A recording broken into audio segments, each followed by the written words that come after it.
Well, you can tell that the Euros has finished.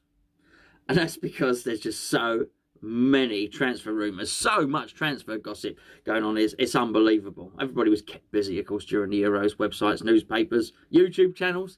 And now all the content sort of switched towards player transfers. And it's amazing, actually. Obviously, I didn't upload this morning. I went away for last night.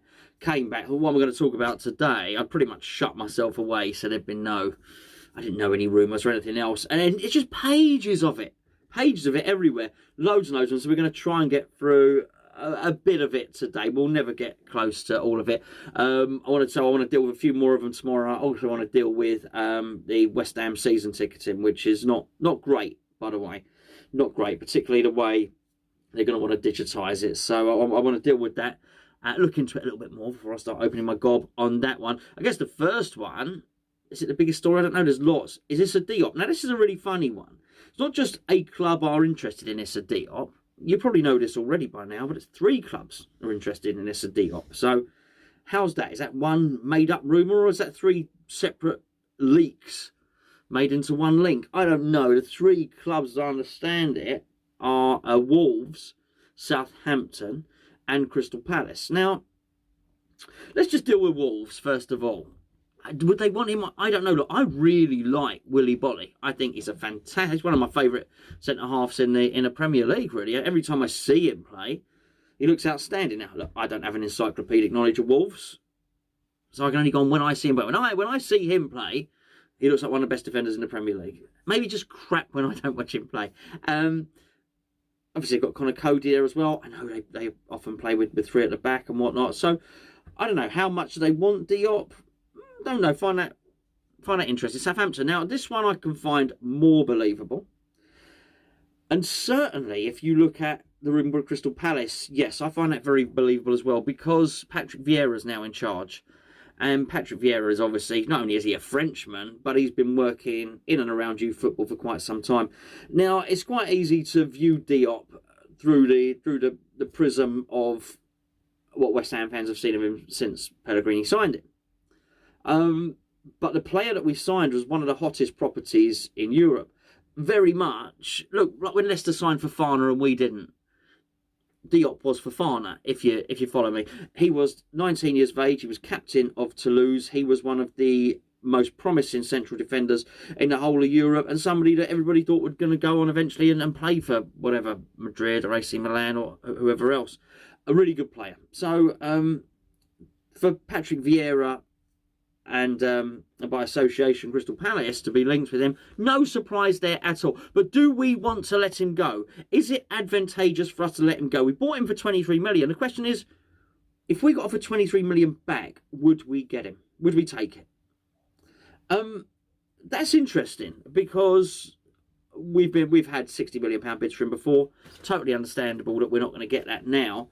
But more to the point, would David Moyes? Now, if you read through these articles, it certainly suggests that David Moyes has no desire to get rid of him. Now, apparently one of the transfers has been a loan with an option to buy. Apparently Moyes has said, no, I don't want to do that. And you can understand that. But I don't know where the source is from.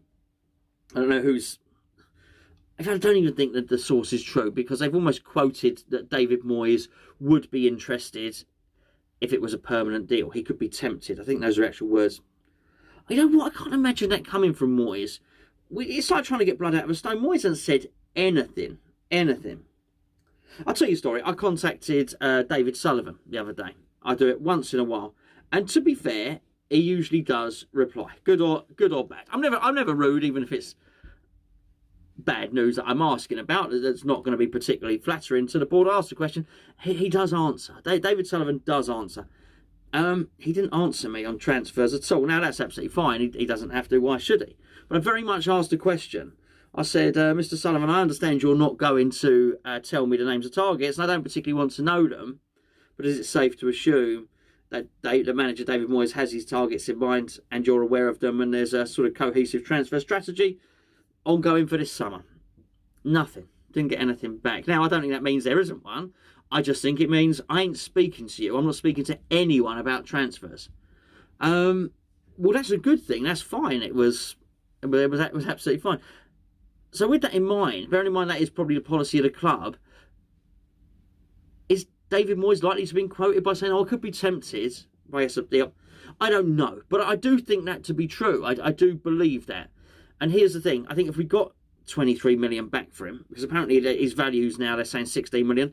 It's just, there's no point. There's no point. But 23 million, that enables Moyes to get Cesar at Marseille, who we saw playing in the European Championships, of course.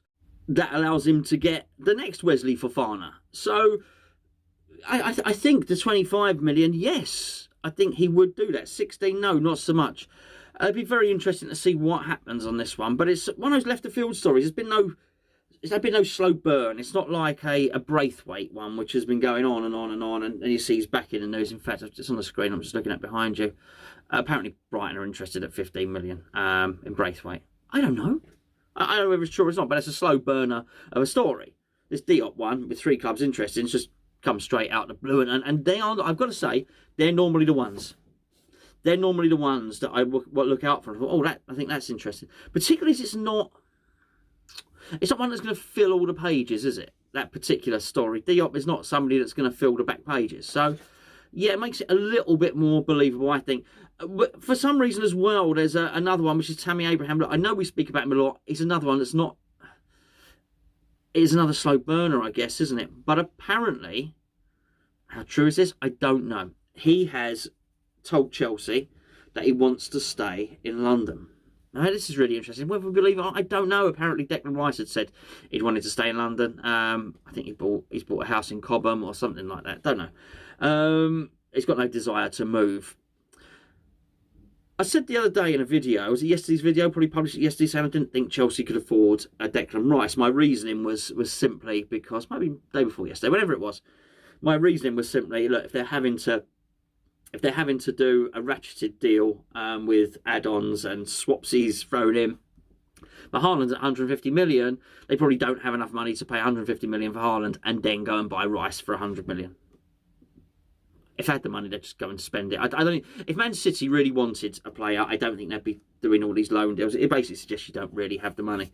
I'm not saying Chelsea haven't got money, by the way. I think they probably can spend up to 100 million. I just don't think they've got another 250 million pounds to spend, and that's probably what it's going to cost to buy Declan Rice and Haaland. So anyway, so that's those are my thoughts on that. But what it did show, I think, that Chelsea maybe starting to think outside the box in terms of recruiting other players. And I think whilst we were certainly had our head turned with Jesse Lingard being offered as a make weight for Declan Rice, I think it's also could well happen with Chelsea, because actually Chelsea is showing that really they have a position at the moment where they're willing to do that. So if they're willing to offer Borussia Dortmund players plus cash, why not West Ham?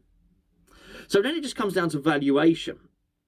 Now, at the moment, it's this cheeky thing again. It's this 50, 60 million. Chelsea are interested at Declan Rice, but only at 50, 60 million. Well, you can't afford him. You can't afford him. We go back to the car. I'm interested in the Porsche at £1,000. Well, you can't have it. And this is the thing. They've not got enough money. So we start working towards player valuations. And here's where it gets interesting. So what they're saying is Declan Rice isn't worth 100 million.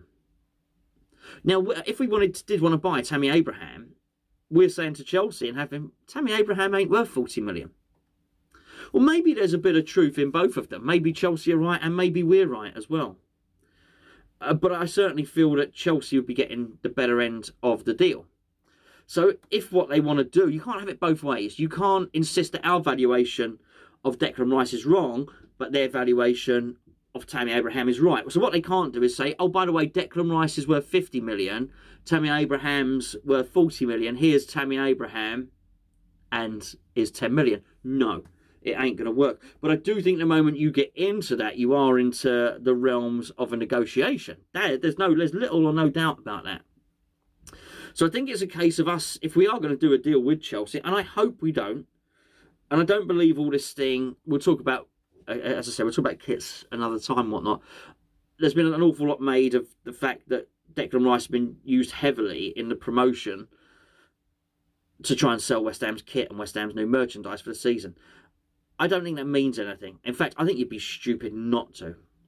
I think including him by saying, look, he's on our calendar, look, he's on our website, I think if you don't do that, you leave yourself in a weak position. I think by festooning Declan Rice over everything, you're pretty much saying, look, we don't have any desire to sell him. Look, we've included him in our yearly calendar. We've included him in our kit launch. Clearly, we have no desire to sell him.